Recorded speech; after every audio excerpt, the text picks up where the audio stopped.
रीवा जिले के चाकघाट थाना में पदस्थ महिला थाना प्रभारी का कॉल रिकॉर्डिंग बना सुर्खियों में। फरियादी के साथ अभद्रता का लगा आरोप। मामला चाकघाट थाना क्षेत्र के ग्राम पडरी का है। प्राप्त जानकारी के अनुसार अभय द्विवेदी नामक युवक द्वारा 2 दिवस पूर्व घर में हुए घरेलू विवाद के पश्चात रिपोर्ट दर्ज करवाने थाने पहुंचा था, परंतु फरियादी के अनुसार FIR दर्ज नहीं हुआ, जिसके पश्चात थाना प्रभारी उषा सिंह सोमवंशी एवं फरियादी अभय द्विवेदी के बीच फोन में हुए बातचीत का एक कॉल रिकॉर्डिंग अब सोशल मीडिया में खूब वायरल हो रहा है, जो सुर्खियों में है। उक्त वायरल कॉल रिकॉर्डिंग वरिष्ठ अधिकारियों के समक्ष भी पहुंचा है। फिलहाल अधिकारियों द्वारा जांच के साथ कार्यवाही का आश्वासन दिया गया है। सुने वायरल। तेरे नेताओं की ऐसी की तैसी सुन ले तू, अब अच्छे से रिकॉर्ड भी कर ले, है ना। मेरे ऊपर घंटा फर्क नहीं पड़ता ना, राजनीतिक दवा का फालतू बकवास ना कर।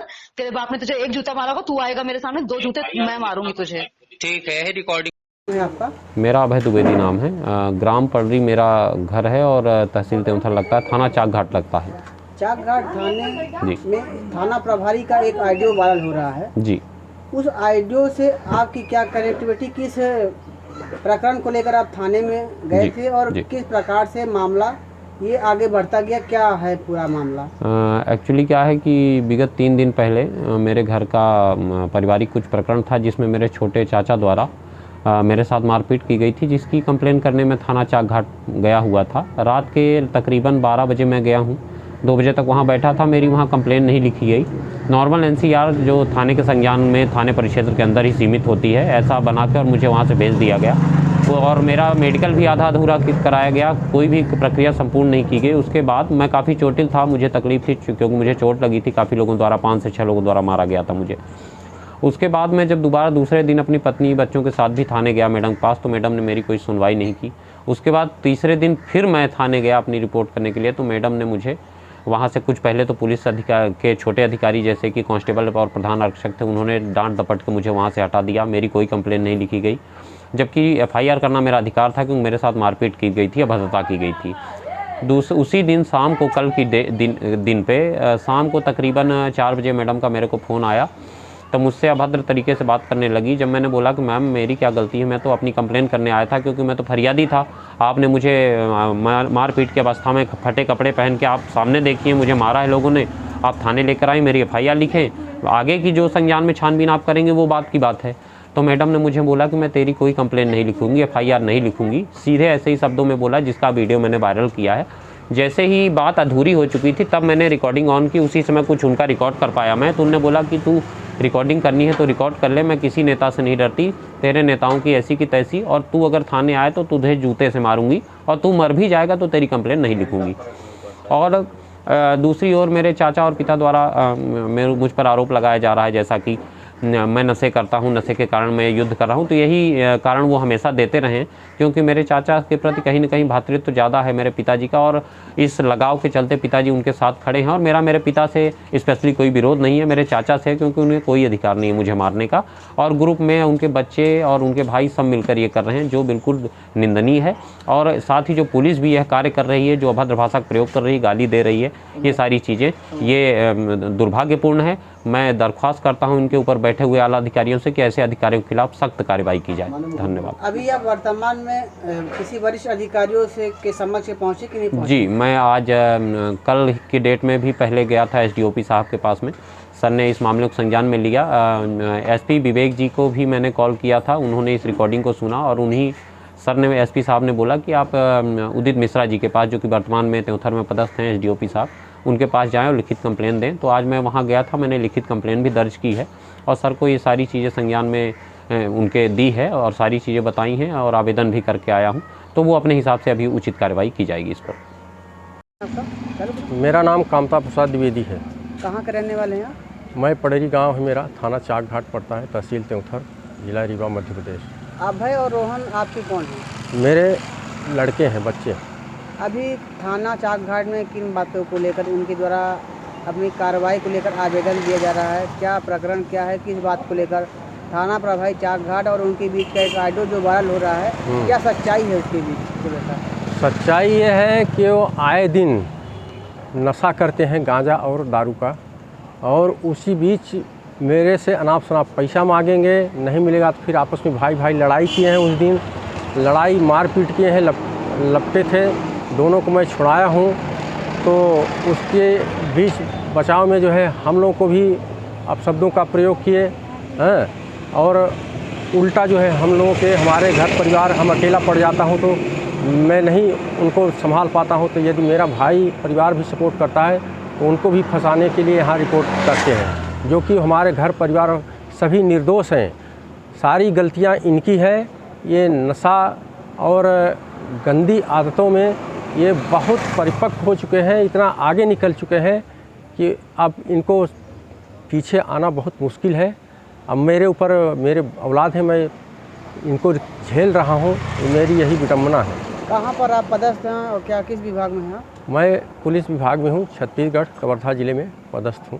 अच्छा, तो जो थाने में ये आवेदन दे रहे थे, मतलब ये सही प्रकरण था कि ये झूठा अनावश्यक रूप से? सब ये झूठा प्रकरण था इनका, अनावश्यक था। ये खुद दोनों अभय और रोहन आपस में झगड़ा लड़ाई किए हैं, हाँ, और इनके बीच बचाव में हम लोग भाई परिवार आए तो उनसे भी ये जो है उल्टा सीधा बहस किए और आके उनके नाम FIR या रिपोर्ट कर रहे हैं। वो सब सारा सरासर गलत है, झूठ है, बेबुनियाद है। आप बोल रहे हैं कि रोहन और अभय आपस में विवाद किए हैं? हाँ। तो ये दोनों साथ में ही क्यों आपके ऊपर फिर आरोप लगा रहे हैं कि आप लोग विवाद किए हैं? आपके ऊपर आरोप ये दोनों मिलकर क्यों लगा रहे हैं?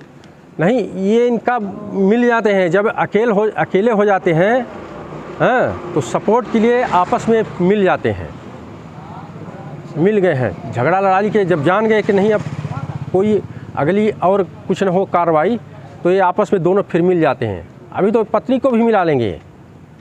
ये तो क्या क्या नहीं है, उल्टा सीधा भी और भी आरोप लगा सकते हैं, अपने पत्नी से लगवा सकते हैं, वो लगवा सकते हैं। इनको कोई मर्यादा, लाज शर्म की नाम चीज़ नहीं है। कौन बाप है, कौन छोटा है, कौन बड़ा है, ये इनके लिए कोई भी चीज़ असंभव नहीं है गलत करने के लिए। ये सोशल मीडिया में ऑडियो वायरल हो रहा है जिसके संबंध में आपके द्वारा एक फरियादी को कुछ डांट फटकार लगाई जा रही है, क्या पूरा मामला है और किस प्रकार से जो ये ऑडियो वायरल हो रहा है इसकी सच्चाई क्या है और क्या प्रकरण है इसका? मैं थाना प्रभारी चाकघाट, मेरे बारे में जो मीडिया में, सोशल मीडिया में वीडियो वायरल हो रहा है, ऑडियो वायरल हो रहा है, मैं उसका खंडन करती हूँ। ऐसी कोई बात नहीं है। उन्होंने उसको काट छांट करके गलत तरीके से पेश किया है।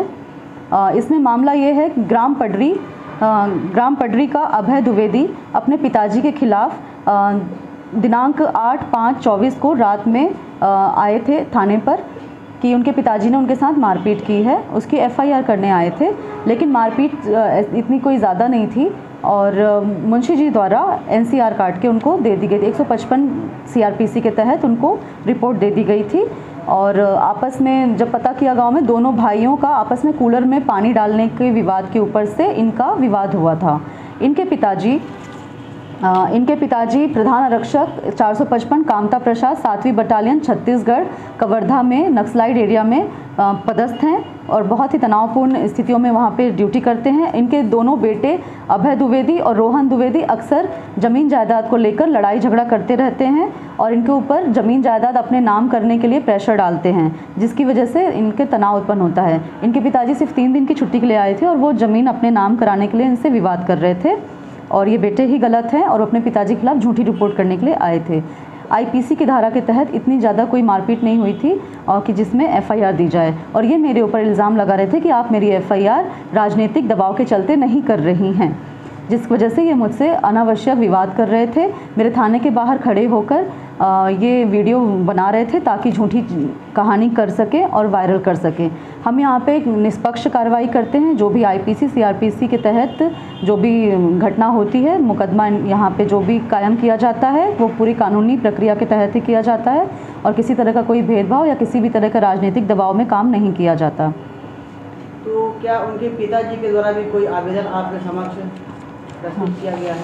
हाँ, उनके पिताजी भी दूसरे दिन सुबह आए थे। उन्होंने अपने बेटों के खिलाफ भी कि उनको झूठा फंसा ना दे, उन्होंने एक आवेदन दिया है और उन्होंने बताया है कि उनके बेटे ज़बरदस्ती उनकी जायदाद अपने नाम कराना चाहते हैं, जबकि अभी वो जीवित हैं और उनके बेटों पर वो पढ़ाई पर काफ़ी पैसे खर्च कर चुके हैं और हर महीने 36,000 रुपये ये अपने बेटों के अकाउंट में डालते भी हैं। उसके बावजूद उनके बेटे उनको जायदाद के लिए परेशान करते रहते हैं, जिससे वो मानसिक तनाव में रहते हैं। नक्सलाइट एरिया में वो काम करते हैं, छत्तीसगढ़ में कभी कभी छुट्टी पर आते हैं और इस वजह से उनका भी आवेदन लिया गया है और उनको समझाइश दी गई है कि आपस में लड़ाई ना करें।